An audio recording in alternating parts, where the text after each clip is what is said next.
I'm Gina Copeland. And I'm Barry Copeland, and I would really like you to be in my Finding Hope group. I don't know if you want that. I like that. That's so good. Yeah. Where this whole thing started with you guys along the journey. Yeah, our son Kyle has been an alcoholic, over 15 years, I would say. All those years was a challenge and a struggle, of course, and he knew, he kept trying. You know, it's not like that he wanted to have this problem. It can be easy to be disappointed in yourself, be disappointed in God, feel like that, okay, is God even in this? Am I not praying hard enough? You know, do I not have enough faith? That's what Finding Hope has really brought, that clarity of, okay, this is our role in this. And then here's all the ways that it's not our role. We knew the first time that we joined Trina's Zoom group, you know, that this was it. And we would want to jump in.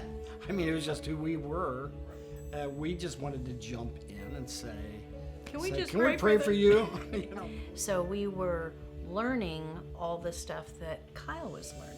And we were just like, you know, thinking, had we known all of that 10 years ago, definitely 15 years ago, how different our journey would have been. You know, we had tried other groups, even like an Al-Anon and stuff, and shame on us, you know, maybe we didn't try enough groups because every group has its own personality, I get that.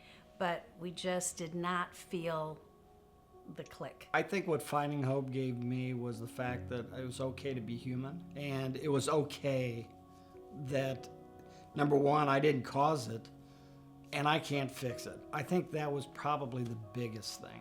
You know, because you tend, especially I think as Christians, I think we sometimes tend to just think it's moral failure. It's just, you know, they're just not trying hard enough. But for us to really understand how the brain changes and then understand, you know, what we needed to learn about setting boundaries and what those look like and enabling. You know, one of our favorite Finding Hope phrases is, nothing changes if nothing changes. And I had to have that message beat into me.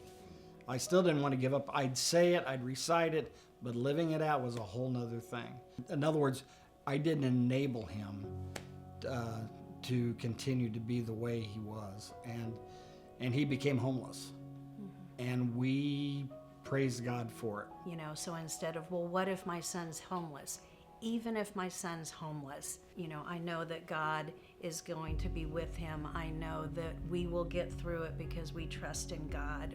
We understand the challenges. We know that we're not alone. You know, we know we're much better equipped to handle situations that come up. So was it hard? Yeah, it was probably hard. I had no choice.